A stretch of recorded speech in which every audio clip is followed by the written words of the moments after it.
Welcome to Thought Control, and today we have the lost cities in the world. TIKAL, Guatemala. Guatemala's crown jewel is TIKAL, perhaps the greatest of all the Maya city-states. Its magnificent 6 temples still dominate the landscape much as they did 1,000 years ago, soaring above the rainforest canopy and making one wonder at the ceremonies that once took place here and the size of the city now swallowed up by the jungle. Ctesiphon, Iraq. Ctesiphon was the capital of the ancient Parthian Empire and is located on the river Tigris not far from modern Baghdad. Its showstopper is the enormous vaulted hall dominated by what is still the world's largest brick-built ark. The throne room behind it was 30 meter high and 48 meter long, truly fit for a king. Great Zimbabwe, Zimbabwe. Built by the Gokomer people in the 11th century on a plateau around 150 km from modern-day Harare, Great Zimbabwe's center was a palace enclosed by a granite wall some 5 meters high.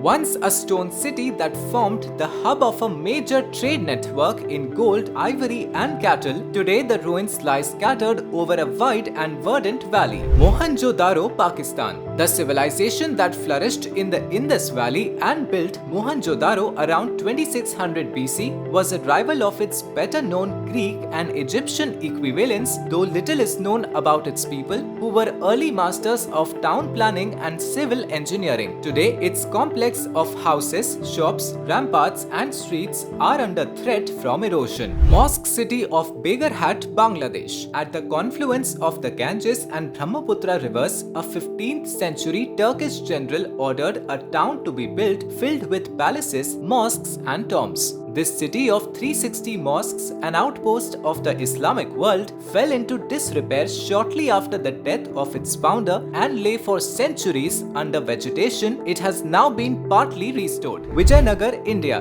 In 1500 AD, Vijayanagar had twice the population of Paris and was the hub of the greatest empire in southern India. Built around a set of holy places including the spectacular Virupaksha temple, today its temple districts and shrines are revered by Hindus and non-Hindus alike. Ani, Turkey. The magnificent capital of a 10th century Armenian kingdom, Ani was known as the city of 1001 churches. Many of them remain in place today, bewitchingly out of place in the green fields that surround them. It's hard to imagine that these evocative ruins once formed part of a city-state that rivaled Damascus or Constantinople. Thebes, Egypt. From around 2040 to 1070 BC, Thebes was the capital of Egypt and the city dedicated to Ammon, the supreme sun god. Even today, its splendor is unrivaled. The temple of Luxor, Karnak complex and the temple of Ramesses II remain some of the greatest architectural achievements the world can offer. The tomb of Tutankhamun is here too. Carthage, Tunisia.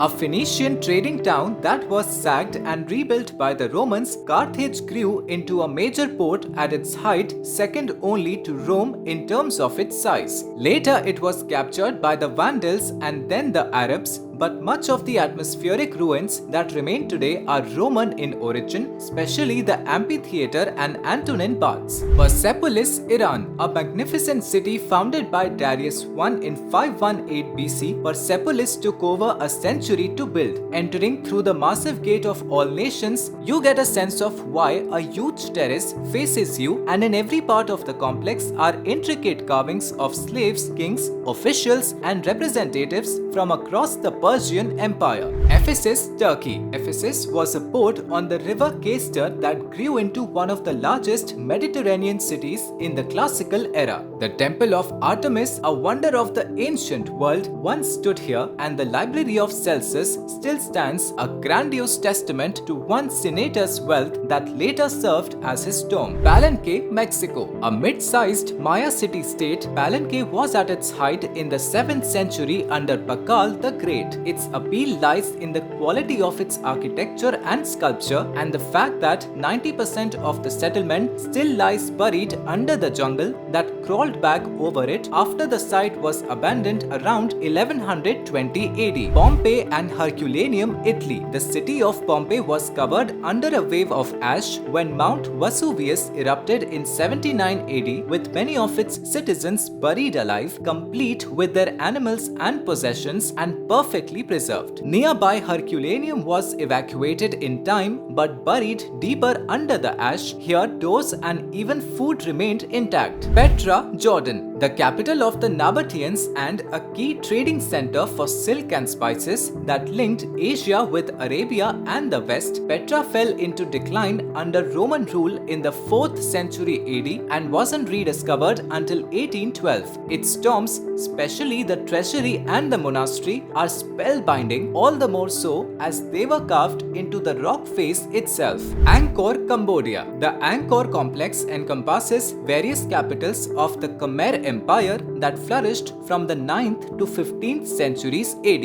It stretches over 400 square kilometers, though the highlight is the incomparable Angkor Wat, a Hindu temple with fir cone towers, stylized sculptures of human faces, and carved reliefs of Hindu myths. La Ciudad Perdida, Colombia. Literally the lost city, Ciudad Perdida is at least 6 centuries older than Machu Picchu and was the heart of the Terona civilization, whose farms and fishing villages lined the shores of the Colombian coast. It was rediscovered by treasure hunters in 1972 and tours started again in 2005. Machu Picchu, Peru. Constructed in the mountains of Peru by the Incas around 1450 and abandoned only a century later, Machu Picchu Old Peak was rediscovered in 1911 by American historian Hiram Bingham, who was actually looking for another lost city called Vilcabamba. Chichen Itza, Mexico. One of the great urban centers of the Maya Toltec civilization that existed roughly from 900 to 400 AD, Chichen Itza's pyramids and observatories survive as monuments to a people whose mastery of astronomy defies belief. Each spring and autumn equinox, the shadow of the sun forms a wriggling serpent on the steps of the temple of Kukulkan. Xanadu, Mongolia. When Marco Polo visited in 1275, he described a very fine marble palace, the rooms of which are all gilt and painted with figures of men and beasts and birds. Now the city is completely lost. These are the most interesting, and we learn about lost cities of the world which we often read in stories and fables.